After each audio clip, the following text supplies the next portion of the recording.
Top quality और consistent performance के लिए सिर्फ सिल्वर पंप नाम याद रखना।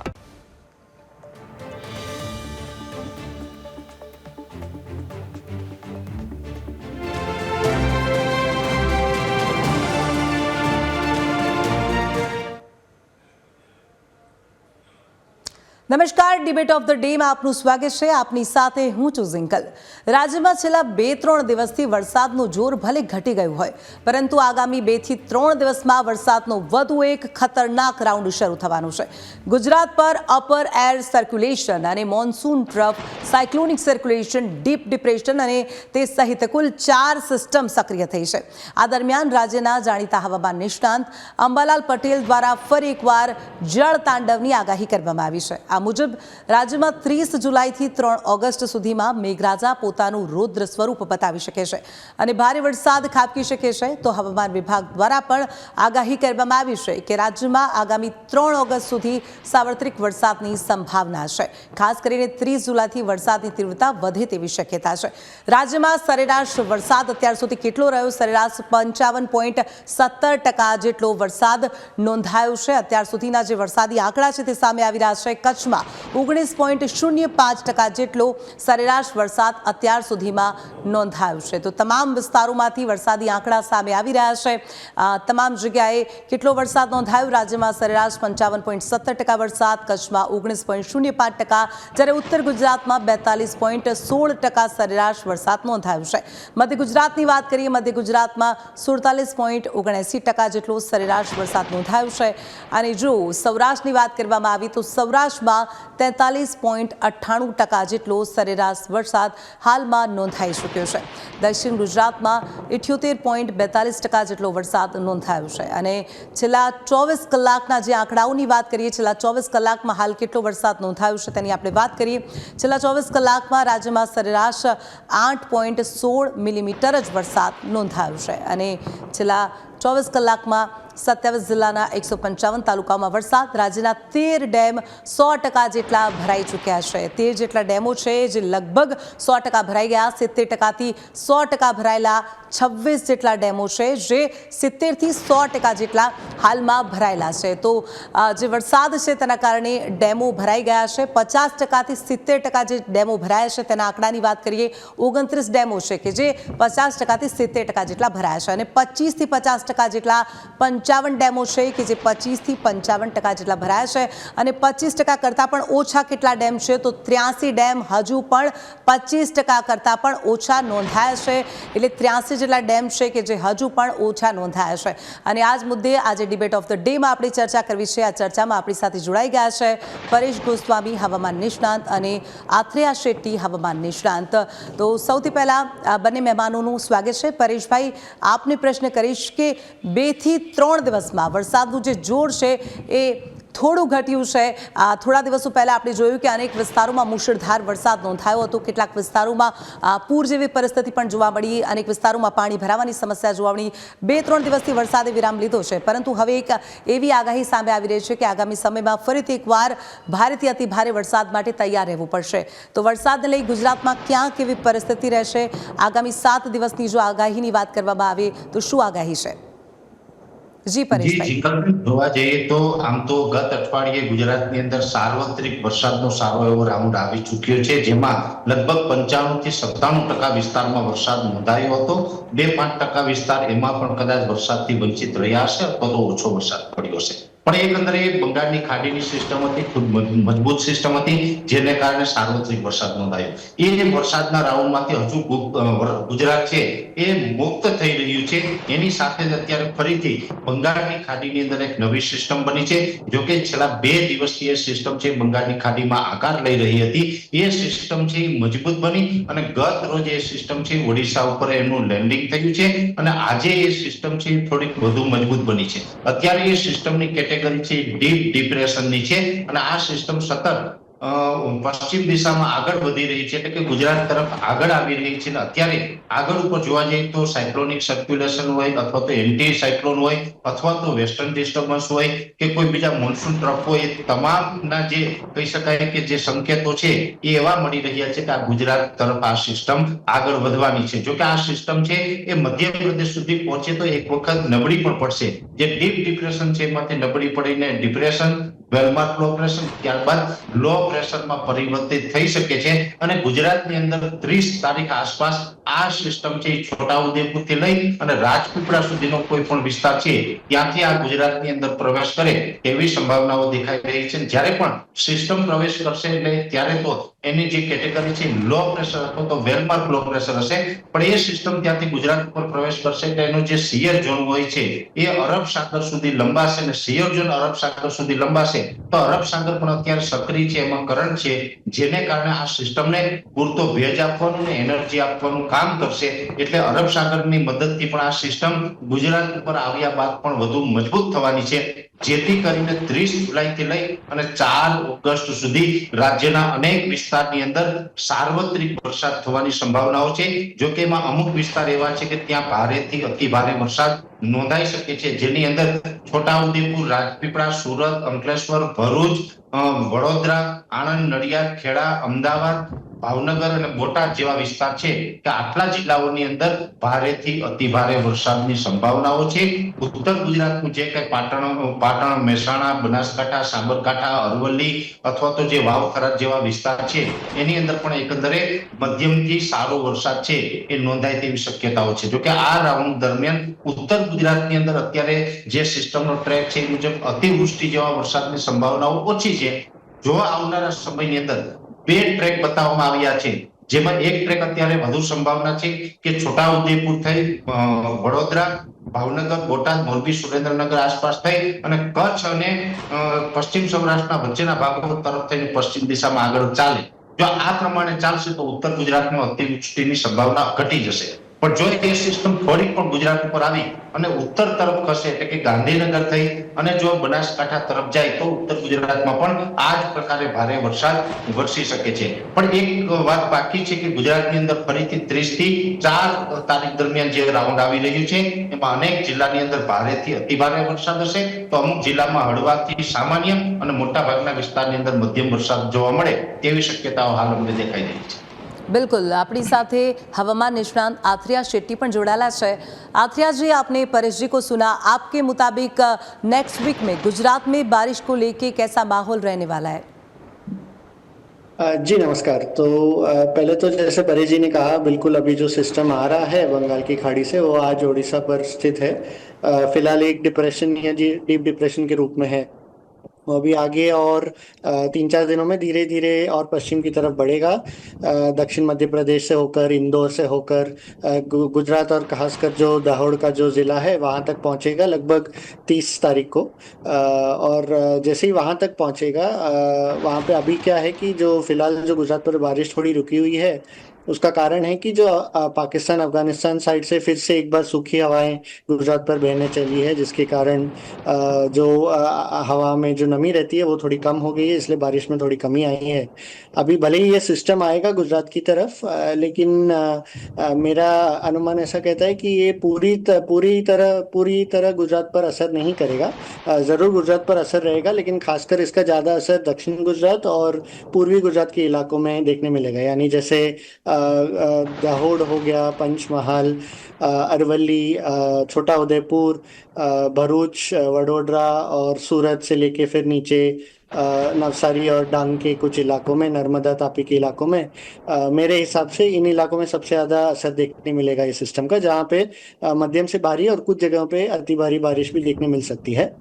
लेकिन फिर क्योंकि ये अभी सूखी हवाएं अफगानिस्तान पाकिस्तान साइड से चल रही हैं और इसी के साथ साथ में एल नीनो का असर भी बना हुआ है, और जो अभी जो भले इसलिए जो सिस्टम आ रहा है वो पूरी तरह से सूखी हवा को नहीं नकार पाएगा, जिसके कारण वो गुजरात पर मेरे हिसाब से पूरी तरफ पश्चिम की तरफ नहीं बढ़ेगा। यानी जो कच्छ और उत्तर गुजरात के इलाके हैं और जो अपनी भारत की जो बॉर्डर है सिंध के साथ, वहाँ तक शायद ये सिस्टम ना पहुँचे, जिसके चलते फिर सबसे ज्यादा असर और सबसे भारी जो इसकी बारिश रहेगी पूर्वी गुजरात के इलाके में रहेगी और जो मध्य दक्षिण गुजरात के कुछ इलाके हैं उन पर सीमित रहेगी, ऐसा मेरा मानना है। બિલકુલ પરેશભાઈ, હાલમાં કઈ કઈ વરસાદી સિસ્ટમ સક્રિય છે અને ગુજરાતના કયા એવા વિસ્તારો છે કે જ્યાં આ સિસ્ટમની વધુ અસર જોવા મળશે? ખાસ કરીને કયા એવા વિસ્તારો છે કે જ્યાં ભારેથી અતિ ભારે વરસાદ પડી શકે છે? પાછળના અઠવાડિયે જીતલબેન જે એક સિસ્ટમ હતી એનો પણ અસર હજુ પણ યથાવત છે, એટલે કે 700 એચપી લેવલે ખૂબ માત્રામાં ભેજ અને અસ્થિરતા બનેલી છે, જેને કારણે પણ અત્યારે છૂટાછવાયા વરસાદી માહોલ ગુજરાતની અંદર જોવા મળી રહ્યા છે। ત્યાર પછી અત્યારે બેક ટુ બેક ઉત્તર ભારતના પહાડી પ્રદેશો છે એના ઉપરથી વેસ્ટર્ન ડિસ્ટર્બન્સ પણ પસાર થઈ રહ્યા છે। એ સાથે અરબ સાગર સક્રિય છે, જેને કારણે મોન્સૂન ઓફશોર ટ્રફ હોય છે એ પોઝિટિવ ફેઝમાં છે અને એ પોઝિટિવ ફેઝમાં છે એટલે ચોમાસું ધરી પણ અત્યારે ગુજરાતની નજીકથી પસાર થઈ રહી છે, એટલે આપણે અલગ અલગ વિસ્તારોમાં આજે પણ વરસાદ જોવા મળી રહ્યા છે। જોકે અત્યારે જે વરસાદ પડી રહ્યા છે કોઈ ભારે વરસાદ નથી, સામાન્ય વરસાદ છે। અમુક વિસ્તારમાં તો એકદમ ઝાપટાઓ છે, ઘણા વિસ્તારમાં તો અત્યારે તડકો પણ નીકળી ગયો છે। પણ હવે જેમ જેમ આ સિસ્ટમ આવતી જશે એમ ગુજરાતની અંદર વરસાદનું પ્રમાણ ફરીથી જોવા મળી શકે છે। એટલે આમ જોવા જઈએ તો ગુજરાતની અંદર જે વરસાદ આવે છે એમાં આમ તો અરબ સાગર અને બંગાળની ખાડી બંને એવા છે કે જેમાં વરસાદની સિસ્ટમ બનતી હોય લાભ મળતો હોય છે। અત્યારે જે જોવા જઈએ તો જેટલી પણ સિસ્ટમ આવી રહી છે તમામ સિસ્ટમ છે બંગાળની ખાડી તરફ આવી રહી છે। અરબ સાગરની અંદર એક સિસ્ટમ બની હતી, જે સિસ્ટમને કારણે જુલાઈના પ્રથમ અઠવાડિયામાં આપણે લાભ મળ્યો હતો। ત્યાર પછી અરબ સાગર સક્રિય છે છતાં પણ ત્યાં કોઈ મજબૂત સિસ્ટમ હજી બની નથી, એટલે આપણે બીજો કોઈ ખાસ વરસાદનો લાભ છે અરબ સાગર તરફથી નથી મળ્યો। પણ બંગાળની ખાડીની સિસ્ટમો છે એ સૌથી વધારે લાભ છે અત્યારે ગુજરાતને આપી રહી છે। बिल्कुल आत्रेया जी, आपसे प्रश्न है मेरा कि हम एवरी ईयर की जो बारिश की पैटर्न है उस पे नज़र करें और इस साल की बारिश के पैटर्न पे नज़र करें तो बहुत काफ़ी अंतर दिखाई दे रहा है। क्या जो क्लाइमेट चेंज जो है उसकी इफ़ेक्ट हमें बारिश की पैटर्न में देखने को मिल सकती है? जी बिल्कुल। तो जैसे हमने देखा है कि पिछले 5-6 वर्षों में भी जब गुजरात में बारिश होती है तो कई बार बाढ़ की स्थिति आती है और खासकर पिछले 3-4 वर्षों में तो ऐसे ही बहुत बार हुआ है पूरे सीजन में। और इसका हमने एक अगर हम देखें कि एक ओवरऑल पिछले अगर एक दशक की बात करें 10 साल की, तो इसमें हमने एक पैटर्न देखी है कि जो भारत की जब मानसून की जो सबसे ज़्यादा जिन जगहों पे सबसे ज़्यादा बारिश गिरती है ये धीरे धीरे इन जगहों में बदलाव आ रहा है और ये जो बेल्ट है सबसे ज्यादा बारिश का वो धीरे धीरे पश्चिम की तरफ बढ़ रहा है। यानी जैसे हमने देखा है कि पिछले कुछ सालों में राजस्थान पर, गुजरात पर और ये इलाके जहाँ पे सामान्य रूप से अगर हम देखें तो देश में कम बारिश की इलाके रहा करते थे, लेकिन अभी खासकर पिछले 3-4 सालों से हमने देखा है कि जो पश्चिम भारत है और जो राजस्थान, गुजरात और जो थार रेगिस्तान के आसपास के इलाके हैं इनमें बहुत ज़्यादा बारिश गिर रही है और इसीलिए बाढ़ की स्थिति आ रही है, क्योंकि इन इलाकों में सामान्य रूप से उतनी बारिश गिरती नहीं है। और इसी के साथ में हमने ये भी देखा है कि जो उत्तर महाराष्ट्र और जो मुंबई और कोंकण का इलाका है इन इलाकों में भी बारिश बढ़ती जा रही है पिछले कुछ सालों से, और बढ़ती जा रही है। इसके कारण क्या हो रहा है कि ये भले ही पूरे सीजन में सामान्य से अधिक बारिश दे दे, लेकिन खासकर हम जो देख रहे हैं कि जो अतिवृष्टि की जो घटनाएं हैं और यानी जो 24-48 घंटों में जो 300, 400, 500 मिलीमीटर जैसी जो बारिश की घटनाएं बढ़ती जा रही है, उसमें एक इसका कारण क्लाइमेट चेंज की वजह से है। दूसरा हमने ये भी देखा है कि जो पूरा जो मॉनसून का सिस्टम है ये एक पूरे विश्व में जो चलने वाली हवामान की गतिविधियां हैं, जो क्लाइमेट की जो पैटर्न है उन सब पर निर्भर रहती है। तो जैसे जैसे हमें पूरे विश्व में धीरे धीरे तापमान में बढ़ोतरी होती है, जैसे हमने देखा है ग्लोबल वार्मिंग भी होती है, तो जैसे जैसे ग्लोबल वार्मिंग हो रही है तो हवा में नमी की पकड़ ज़्यादा बने रखती है और नमी की ज़्यादा क्षमता रहती है हवा में पकड़ने की। तो जिसके कारण हम देखते हैं कि जब भी कोई सिस्टम आता है और अगर ये सिस्टम ने पूरी तरह से सपोर्ट दिया तो फिर वो नमी एक साथ ही एक जगह पर या बहुत ही छोटी जगह पर गिर जाता है। जैसे हमने हाल ही में देखा पिछले हफ्ते में अंबरगांव में, वलसाड़ में हमने देखा कि जो सीजन का लगभग 60% जो बारिश था वो 2 दिन में ही गिर चुका है। तो ऐसी स्थितियां और बढ़ती जाएंगी। और क्योंकि इस साल एल नीनो की स्थिति भी है और एल नीनो का साल है, तो इसके कारण क्या हो रहा है कि जब कि बारिश में बड़े बड़े ब्रेक भी हो रहे हैं। जैसे हमने देखा जून लगभग पूरे गुजरात में सूखा ही चला गया था, लेकिन जुलाई की शुरुआत में फिर से बाढ़ की स्थिति आई थी दक्षिण गुजरात में। फिर वापस थोड़े 8-10 दिन 12 दिन की ब्रेक थी, और अब फिर से पिछले हफ्ते हमने देखा एकदम अतिवृष्टि के साथ फिर एक बार बाढ़ की स्थिति में गुजरात में हमें दिखने मिली है। तो एल नीनो के वर्षों में क्या होता है कि ये ब्रेक और जो बहुत ही कम बारिश या ना के बराबर बारिश की स्थिति भी देखने मिलती है। लेकिन इसके साथ ही जब भी कोई सिस्टम आता है, क्योंकि हवा में नमी ज़्यादा रहती है, ग्लोबल वार्मिंग के कारण हवा नमी ज़्यादा पकड़ती है, तो जब भी कोई सिस्टम फेवरेबल आता है, और खासकर अगर हमने देखा जैसे पिछले हफ्ते और गुजरात में इस साल की अगर मैं पैटर्न की बात करूं, तो 3 से 4 सिस्टम एक साथ सक्रिय होते हैं, जिसके कारण फिर एकदम अतिवृष्टि की हमें घटनाएं देखने मिलती है। तो इसका पूरा जो मुख्य कारण है, कुछ इसमें से क्लाइमेट चेंज का ज़रूर हाथ है, लेकिन इसी के साथ साथ में जो पूरा मानसून का सिस्टम है वो भी पिछले 20-30 सालों में धीरे धीरे बदल रहा है, जिसमें जो सबसे ज़्यादा बारिश की जो जोन है भारत की, वो धीरे धीरे पश्चिम की तरफ जा रहा है, खासकर गुजरात, राजस्थान, उत्तर कोंकण, और जो पूर्वी भारत का हिस्सा है, जो बिहार हो, उत्तर प्रदेश हो और उत्तर पूर्वी राज्य हैं भारत के, उन इलाकों में बारिश कम होती जाए। બિલકુલ આત્રિયાજીનું કહેવું છે કે છેલ્લા કેટલાક વર્ષોથી જે વરસાદી પેટર્ન છે તે સતત બદલાતી જઈ રહી છે। પરેશભાઈ, જે આ વર્ષે વરસાદની સ્થિતિ છે તેની શરૂઆતથી વાત કરવી છે। ભારતમાં જે ચોમાસાનું આગમન વિધિવત રીતે કેરળથી થતું હોય છે તે સમયસર થઈ ગયું, પછી ધીરે ધીરે તે મહારાષ્ટ્ર તરફ આગળ વધ્યું, અને ગુજરાતમાં જે ચોમાસું દર વર્ષે આવતું હોય છે તેના કરતાં આ વખતે લગભગ 9 થી 10 દિવસ જેટલું ચોમાસું મોડું આવ્યું। પરંતુ હવે સવાલ એમ થઈ રહ્યો છે કે શું જે કસર રહી ગઈ છે તે ચોમાસું પૂરું કરી શકશે કે પછી આ વખતે ગુજરાતમાં ચોમાસું નબળું રહેશે?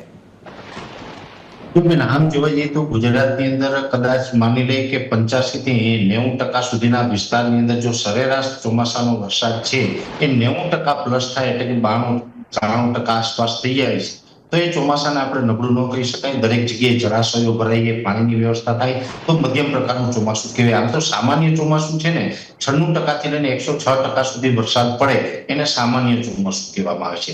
એમાં પણ અત્યારે ગુજરાતની અંદર સરેરાશ 55% આસપાસ તો ઓલરેડી વરસાદ વરસી ચૂક્યો છે, ને હજુ તો આપણે જુલાઈ પૂર્ણ થઈ રહ્યો છે, હજુ ઓગસ્ટ, સપ્ટેમ્બર અને ઓક્ટોબર, આમ તો 15 ઓગસ્ટ થી લઈને 15 ઓક્ટોબર સુધીનું 4 મહિનાનું આપણું જે ચોમાસું હોય છે એમાં હજુ 50% કરતા પણ ઓછો સમય આપણે પસાર થયો છે ચોમાસાનો, છતાં પણ 55% આસપાસ વરસાદ વરસ્યો છે। અને આગળ ઉપર પણ ઓગસ્ટ અને સપ્ટેમ્બર મહિના દરમિયાન ખાસ કરીને સારા એવા વરસાદોની સંભાવનાઓ છે, એટલે ગુજરાતનું ચોમાસું છે નબળું નથી રહેવાનું। આ એક વાત ચોક્કસ છે કે બની શકે કે 2-5% વિસ્તાર એવા હોય કે 2-3 જિલ્લા પૂરતું ચોમાસું નબળું રહે। જેવી રીતે જોવા જઈએ તો અત્યારે પશ્ચિમ સૌરાષ્ટ્રના પોરબંદરના 50% ભાગો એવા છે કે જ્યાં અત્યારે ચોમાસાનું ખૂબ નબળું પરફોર્મન્સ છે। દેવભૂમિ દ્વારકા જિલ્લો એવો છે કે ત્યાં પણ ચોમાસાનું ખૂબ નબળું પરફોર્મન્સ ચાલી રહ્યું છે। એવી જ રીતે દાહોદમાં અત્યાર સુધી જોવા જઈએ તો દાહોદ જિલ્લામાં પણ જે સરેરાશ ગુજરાતના બીજા જિલ્લાઓની સરખામણી ખૂબ ઓછા વરસાદ છે। તો કચ્છ જિલ્લો છે એમાં પણ રાપર તાલુકાને બાદ કરતા અન્ય વિસ્તારો છે તેમાં ચોમાસાનું પરફોર્મન્સ નબળું છે। એટલે આ પ્રકારે કહી શકાય કે 5% જેવા વિસ્તાર એવા હોય કે તેમાં ચોમાસું નબળું થાય। બાકી ઓલ ઓવર ગુજરાતની જ્યારે સરેરાશ વાત છે તો સરેરાશ તો ગુજરાતનું ચોમાસું સારું રહેવાનું છે, જેથી બહુ ચિંતાનું કારણ છે મને ક્યાંય જીકરબેન દેખાતું નથી। बिल्कुल, એટલે ચોમાસું નબળું રહે તેવી શક્યता लगती नहीं, तेम परेशभाईનું કહેવું છે। आत्रिया जी, जो बंगाल की खाड़ी में अभी जो सिस्टम एक्टिव हुई है और जो धीरे धीरे गुजरात की तरफ आगे बढ़ रही है, सबसे पहले आपसे जानना है कि ये सिस्टम कहाँ से शुरू होती है, किस किस इलाकों से गुजर के गुजरात की तरफ आती है, और गुजरात के कौन से ऐसे इलाके हैं कि जहाँ ज़्यादा हमें इफेक्ट देखने को मिलेगी? जी, तो अभी जो सिस्टम है पिछले 2 दिन से 3 दिन से ये बंगाल की खाड़ी में ही बन रहा था, और ये धीरे धीरे और मजबूत हो रहा था। आईएमडी ने इसे कल एक डीप डिप्रेशन ऑफिशियली घोषित किया था, और अभी ये कल रात को अंदर लैंडफॉल करके ये अभी ओडिशा के उत्तरी भागों में यहाँ पे संबलपुर के आसपास बैठा हुआ है। और अभी अगले 2-3 दिन में धीरे धीरे ये सिस्टम पश्चिम उत्तर पश्चिम दिशा में आगे बढ़ेगा। तो छत्तीसगढ़ के उत्तरी इलाके और जो अंबिकापुर रायपुर और जो रायपुर के जो उत्तरी इलाके हैं छत्तीसगढ़ के, वहां से गुजरेगा। फिर जो महाराष्ट्र का जो विदर्भ इलाका है, जहाँ पे भी अभी हमने देखा है कि सामान्य से कम बारिश देखने मिली है, ये पूरे इलाके में नागपुर और गोंडिया, भंडारा और जो दक्षिण उसी उसी से सटे जो दक्षिण मध्य प्रदेश का इलाका है महाराष्ट्र बॉर्डर के आसपास के, वहां से ये सिस्टम धीरे धीरे पश्चिम की तरफ आगे बढ़ेगा। और जैसे ये बढ़ेगा, महाराष्ट्र के विदर्भ में भी और मध्य प्रदेश में बहुत बारिश देगा, और वहाँ की जो अभी फिलहाल सामान्य से कम बारिश चल रही है स्थिति, उसको थोड़ी बेहतर करने में जरूर मदद करेगा। फिर धीरे धीरे 30 जुलाई तक ये पश्चिम मध्य प्रदेश और जो इंदौर के आसपास का इलाका है वहां तक पहुंचेगा, जहां से हम देखेंगे कि जो दाहोद, छोटा उदयपुर और जो अरवली और जो इन इलाके हैं पूर्वी गुजरात के, मध्य प्रदेश से जो सटे जिले हैं, उन जिलों में सबसे पहले 30 तारीख को असर धीरे धीरे देखने शुरू होगा। जैसे हमने देखा था कि जहाँ पे मध्यम से भारी बारिश कुछ जगहों पे, एक आध जगह पे अति भारी बारिश 30 तारीख को देखने मिल सकती है। फिर 31 तारीख को जैसे सिस्टम और थोड़ा पश्चिम की तरफ सरकेगा, तो इसकी जो बारिश की जो बेल्ट है वो और थोड़ा जगहों को प्रभावित करेगा। तो फिर और पश्चिम की तरफ जैसे हमने देखा कि पंचमहाल हो या जो कुछ इलाके में जो गांधीनगर के जो पूर्वी इलाके हैं वहां तक इसकी असर पहुंच सकती है। इसी के साथ साथ में जो मध्य गुजरात के इलाके हैं, वडोदरा, खेरा, आनंद, इन इलाकों में हम धीरे धीरे बारिश में बढ़ोतरी देखेंगे 31 तारीख को और 1 अगस्त को। और इसी के साथ साथ में दक्षिण गुजरात में भले ही अभी जैसे हमने राउंड देखी थी पिछले हफ्ते, वैसे बिल्कुल बारिश की संभावना नहीं है, उतनी भारी बारिश, बाढ़ की स्थिति नहीं आने वाली है, लेकिन मध्यम से भारी बारिश कुछ इलाकों में देख सकते हैं, खासकर सूरत, नर्मदा, तापी और डंग्स के इलाके में, इन जिलों में सबसे ज्यादा। फिर इसके बाद में जैसे मैंने पहले भी कहा था कि क्योंकि इसमें थोड़ी बहुत सूखी हवाएं का प्रभाव भी पड़ेगा, तो ये सिस्टम मेरे ख्याल से ज्यादा और पश्चिम की तरफ नहीं बढ़ेगा, और ये धीरे धीरे दाहोद के आसपास ही कमजोर होने लगेगा। लो प्रेशर बनेगा 1 तारीख तक, और 2 तारीख तक हो सकता है कि और कमजोर होगा। और एक बार ये कमजोर होगा तो फिर इसके बाद में जो मानसून की जो ट्रफ रेखा है वो भी धीरे धीरे इसको वापस उत्तर की दिशा में थोड़ी खींचने लगेगा। तो 1 तारीख के बाद से हम देखेंगे कि धीरे धीरे ये जो बचा कुचा जो सिस्टम का है, लो प्रेशर जो बचा हुआ है, वो राजस्थान और पूर्वी राजस्थान के इलाकों में ज्यादा असर करने लगेगा। तो इसका मतलब ये नहीं कि भले ही पूरे गुजरात में बारिश, ये राउंड में पश्चिम गुजरात में भी बारिश नहीं होगी, लेकिन जो कच्छ के इलाके हैं, सौराष्ट्र के ज्यादातर इलाके हैं, खासकर पश्चिमी सौराष्ट्र, द्वारका, मोरबी, जामनगर, इन इलाकों में ये सिस्टम की ज्यादा प्रभाव की अभी फिलहाल अनुमति नहीं लग रही है। और यहाँ पे सिर्फ फिर एक बार हमें सिर्फ हल्की से मध्यम बौछारें देख सकते हैं। જી બિલકુલ, એટલે આગામી સમયમાં ગુજરાતે ભારેથી અતિ ભારે વરસાદ માટે તૈયાર રહેવું પડશે। પરેશભાઈ, વરસાદી આંકડાઓ જે સામે આવી રહ્યા છે, આપણે વાત કરીએ કચ્છની, ઉત્તર ગુજરાતની, તો દર વર્ષની સરખામણીમાં જેટલો વરસાદ પડતો હોય છે તેટલો પણ વરસાદ આ તમામ વિસ્તારોમાં નોંધાયો નથી। તેનાથી ઉલટું આપણે અમદાવાદની વાત કરીએ તો અમદાવાદમાં આ વખતે સારો એવો મુશળધાર વરસાદ જોયો કે જેની કદાચ કોઈ અપેક્ષા પણ નહોતી કરી। તો દર વર્ષે આ જે વરસાદી પેટર્ન બદલાતી જઈ રહી છે, વરસાદી આંકડા બદલાતા જઈ રહ્યા છે, તેનું શું કારણ હોઈ શકે? તો ટીકાબેન, પહેલી વાત તો એ છે કે આ વર્ષે અલ્નીનો સક્રિય થયો છે। અત્યારે પ્રશાંત મહાસાગરનું તાપમાન છે નોર્મલ કરતા અપાવું છે, જો કે આપણા માટે બેનિફિટ રૂપ છે આઈઓડી એટલે કે ઇન્ડિયન ઓશન ડાયપોલ। હવે એક તો અલ્નીનોનું વર્ષ છે ને, અલ્નીનોના વર્ષમાં મોટા ભાગે એવું બનતું હોય કે જે વિસ્તારમાં વરસાદ પડે ત્યાં અતિ ભારે ધોધમાર વરસાદ પડીએ, ન પડે ત્યાં બિલકુલ ન પડે, એ જ પરિસ્થિતિનું અત્યારે નિર્માણ થયું છે। એમાં પણ છેલ્લા કેટલાક વર્ષથી જે આપણે આખી વેધર સાયકલ ફરવાય છે એમાં હવે સમુદ્રી તાપમાન વધતા જાય છે, કેમ કે જેવી રીતે જમીની તાપમાન આપણે ઉનાળા દરમિયાન જે આપણે જોઈ રહ્યા છે કે તાપમાન દિવસે દિવસે ઉચકાઈ રહ્યું છે, એવી રીતે સમુદ્રી તાપમાન છે એ પણ છેલ્લા 1 થી 2 દાયકા દરમિયાન ખૂબ ઉચકાયું છે, અને એને કારણે પણ આપણી આખી વેધર સાયકલ છે ફરવાય છે। હવે એની અંદર જોવા જઈએ તો આમ તો છેલ્લા 1 દાયકાથી બંગાળની ખાડી છે ગુજરાત માટે રાહત લઈને આવે છે। સામાન્ય રીતે જોવા જઈએ તો અરબ સાગરની અંદર સિસ્ટમો બનવાનું પ્રમાણ ખૂબ ઘટી ચૂક્યું છે। બંગાળની ખાડીમાં ભૂતકાળમાં એવું હતું કે જે સિસ્ટમ છે એ જ્યારે ઓડિશા કે છત્તીસગઢ ઉપર થઈને મધ્યપ્રદેશ સુધી આવતી, મધ્યપ્રદેશ ઉપર આવીને એ સિસ્ટમ છે એ મધ્યપ્રદેશ સુધી તો પશ્ચિમ દિશામાં આવતી, ત્યાંથી પછી એ ઉત્તર તરફ નીકળી જતી, એટલે કે દિલ્હી હોય, રાજસ્થાનના અમુક ભાગો છે, પંજાબ હરિયાણાના વિસ્તાર છે, યુપી બિહાર છે, એ તરફ એ સિસ્ટમ છે આગળ ફંટાઈ જતી હતી.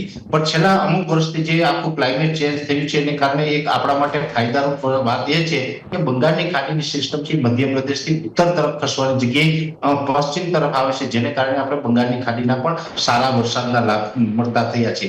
આજથી એક દાયકા પહેલા તો એવું હતું કે બંગાળની ખાડીનો વરસાદ તો ભાગ્યે જ ક્યારેક ગુજરાતને લાભ આપતો, બાકી આપણે અરબ સાગર ઉપર નિર્ભર રહેવું પડતું. એટલે આ બધી જે આખા ચેન્જીસ આવ્યા છે, આ ચેન્જીસની પાછળનું કારણ કે જે વરસાદની સિસ્ટમ બદલાઈ છે, વરસાદ અનરેગ્યુલર થયા છે, અમુક જગ્યાએ અતિવૃષ્ટિ જોવા મળી રહી છે, અમુક જગ્યાએ અનાવૃષ્ટિ જોવા મળી રહી છે. આ તમામ બાબતનું કારણ છે કે આપણી વેધર સાયકલ ખોરવાય છે, તાપમાન દિવસે દિવસે ઉચકાઈ રહ્યું છે, જેની અંદર વૃક્ષોની ઘટતી જતી સંખ્યા હોય, પોલ્યુશન હોય, રાસાયણિક ખેતી પણ આમાં ક્યાંક ને ક્યાંક આપણું પર્યાવરણ છે એ ખરાબ કરી રહી છે. એટલે એક કરતા વધારે કારણ એવા છે જેને કારણે આપણું જે આખું હવામાન છે એ આખું બદલાયું છે, અને આ બદલાતા જતા હવામાનમાં પણ આપણે ક્યાંક ને ક્યાંક હવે આની સાથે જીવવાનો प्रयास करना पड़े।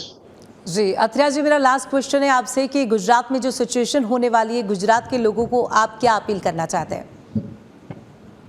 जी तो मेरा यही सलाह रहेगा कि खासकर जो किसान हैं, क्योंकि ऑलरेडी हमने पिछले हफ्ते दक्षिण गुजरात मध्य गुजरात में बहुत भारी बारिश देखी है, बाढ़ की स्थिति भी देखी है, तो किसानों के लिए मेरी तरफ से यही एक अपील रहेगी कि जितना हो सके और अगर आपके पास स्थिति है तो फिर अपनी फसलों को जितने कुछ बाकी है अगर फसल, तो उन्हें कुछ हो सके तो बचाए रखिएगा।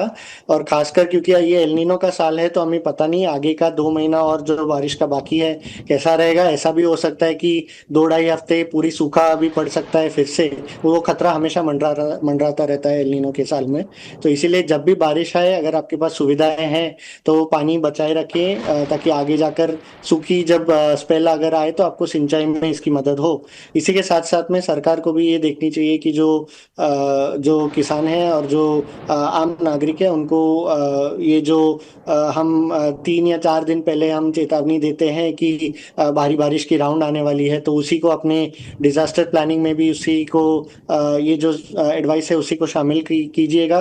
और हो सके तो जितना एडवांस में अगर कोई इवैक्यूएशन करना हो, किसी को अगर कोई जल भराव की जो स्थिति है या जहाँ जल भराव की अगर एक अनुमति लग रही है तो फिर उन इलाकों से पब्लिक को इवैक्यूएट कीजिएगा टाइम से, ताकि जितनी कम नुकसान हो सके उतनी ज़्यादा बेहतर है।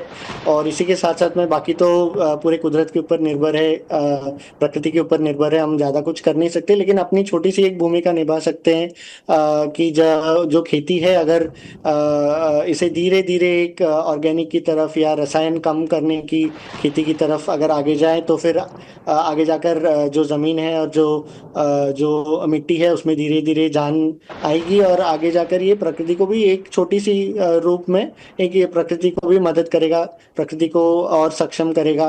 और इसी के साथ साथ में जैसे ये अभी क्लाइमेट की पैटर्न बदल रही है, इनसे हमेशा जुड़े रहिएगा, ताकि आगे जाकर आपको जो भी सलाह है और जो आगे जाकर और जो भी घटनाएं आएंगी उन पर आपकी नज़र रहेगी। जी, जुड़ने के लिए दोनों મહેમાનો का ખૂબ ખૂબ આભાર। તો આજે આપણે વરસાદી સિસ્ટમ પર ચર્ચા કરી, એક સાથે 4 સિસ્ટમ સક્રિય થવાની છે અને તેની અસર આગામી સમયમાં ગુજરાતમાં જોવા મળશે, અને એટલે જ દરિયાકાંઠાના વિસ્તારોથી દૂર રહેવાની અપીલ કરવામાં આવી છે। માછીમારોને પણ આગામી દિવસોમાં દરિયો ન ખેડવા માટે સૂચના આપી દેવામાં આવી છે। ડિબેટ ઓફ ધ ડેમાં હાલ બસ આટલું જ। રજા આપશો, નમસ્કાર।